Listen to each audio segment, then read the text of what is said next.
Lensa 56mm untuk kamera APS-C secara tradisinya cocok untuk foto potret sekitar setengah badan sampai close-up wajah. Tapi kalau di sistem kamera full frame atau kamera film, 56mm kurang lebih ekuivalen dengan 85mm. Di konten video ini, saya akan menguji lensa dari TT Artisan ini ke kamera Fujifilm X-S10 yang beresolusi 26MP dan bersensor APS-C. Sebenarnya, TT Artisan juga membuat lensa untuk Sony E-mount untuk kamera Sony Alpha 6000-an. Secara fisik, saya melihat lensa ini ada kemiripan dengan desain lensa Leica. Memang ini bukan sesuatu yang mengejutkan, karena lensa-lensa TT Artisan dari awal memang banyak terinspirasi dari lensa-lensa Leica. Contohnya dari boxnya saja yang sedikit keperakan ini mirip dengan kotak untuk lensa atau kamera Leica. Desain lensanya juga simple minimalis, dan lens hood-nya seperti lensa film zaman dahulu. Kalau kita perhatikan, lens hood ini mirip dengan yang ada di Leica Q. Meskipun mirip Leica, harga lensa TT Artisan ini cukup terjangkau sebenarnya. Hanya sekitar 2,6 juta saat saya membuat review ini. Desain lens hood semacam ini tidak umum untuk lensa autofocus yang modern. Dan dia punya plus minus. Plusnya ukurannya compact, tapi kelemahannya tidak bisa dibalik untuk memudahkan penyimpanan. Dan saat lens hood ini terpasang, tidak ada penutupnya nih. Ya, tapi yang bagus ya, lens hood ini dan bodi lensanya bahannya dari logam. Menurut saya jarang-jarang build quality-nya sebagus ini untuk lensa di bawah 3 juta rupiah. Yang menarik untuk di-mention juga adalah adanya USB port untuk firmware update yang tidak ada di bodinya, tapi dia adanya di tutup lensanya. Nah, ini desain yang sangat unik dan menurut saya lebih bagus. Oleh sebab itu, teman-teman harus hati-hati juga sih. Jangan sampai tutup lensa ini tertukar dengan lensa yang lain atau sampai hilang. Secara umum, lensa ini relatif compact. Filter yang digunakannya cukup kecil, 52mm, dan beratnya juga ringan, 240 gram. Jarak minimum fokus dari lensa ini tergolong sedang-sedang saja, sekitar 50 cm. Bukan termasuk yang dekat banget, tapi juga cukup bagus ya, karena ada yang lebih panjang dari sini. Dan menurut saya, 50 cm ini cukup oke untuk close-up potret dan juga food photography. Saat kita pasangkan lensa ini di kamera Fujifilm X-S10, kinerja autofocus lensa ini yang memiliki stepper motor ini lumayan oke. Face and Eye detection-nya bekerja dengan baik, hanya di kondisi-kondisi yang ekstrim seperti sangat gelap, misalnya di studio yang hanya diterangi dengan modeling light. Nah, autofocus bisa jadi agak sedikit pelan dan kadang agak hunting atau maju mundur.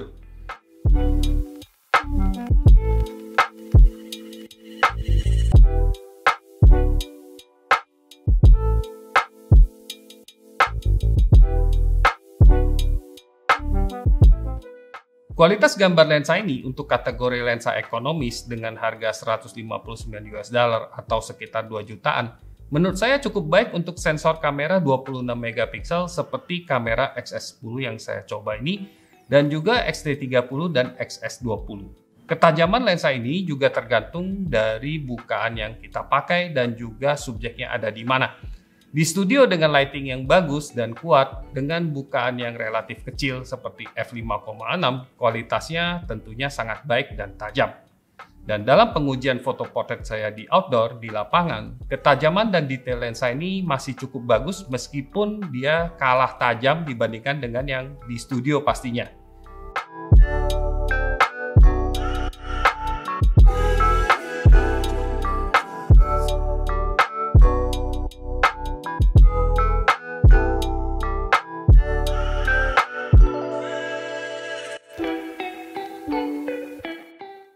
Kabar baiknya, chromatic aberration untuk lensa ini sulit untuk kita temukan.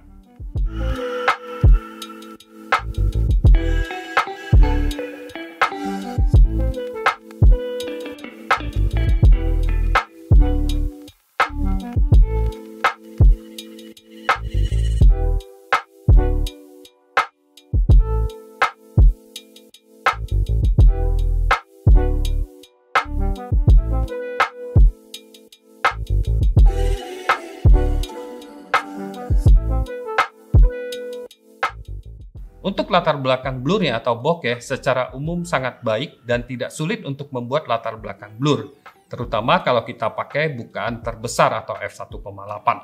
Bentuk bokehnya di bagian tengah itu berbentuk relatif bulat dan di bagian tepi bentuknya terlihat lebih persegi. Lensa ini menurut saya bagusnya bisa fokus cukup dekat.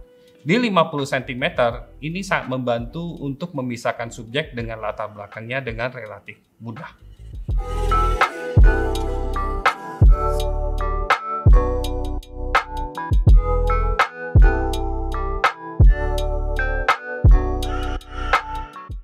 Desain lensa ini sudah modern dengan 10 elemen dan salah satunya adalah elemen ED yang biasanya tersedia di lensa-lensa kelas menengah atau lensa-lensa kelas atas.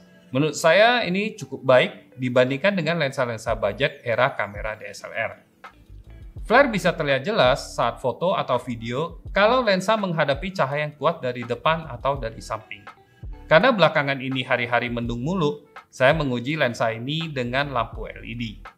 Menurut saya, flare yang ditimbulkan itu cukup jelas terlihat, tapi tidak terlalu mengganggu, dan subjek masih terlihat cukup jelas.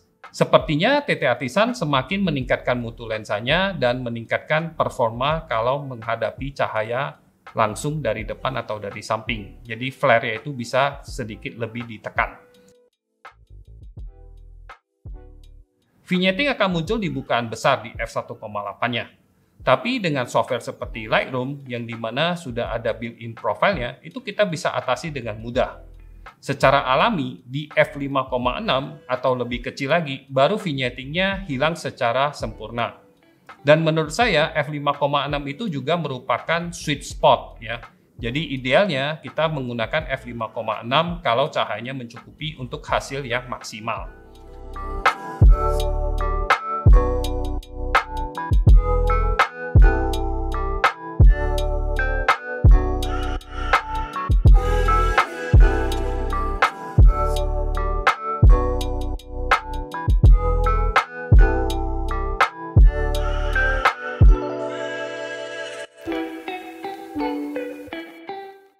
Nah, saat ini banyak juga lensa-lensa fix berbukaan besar dan autofocus yang tersedia di pasaran.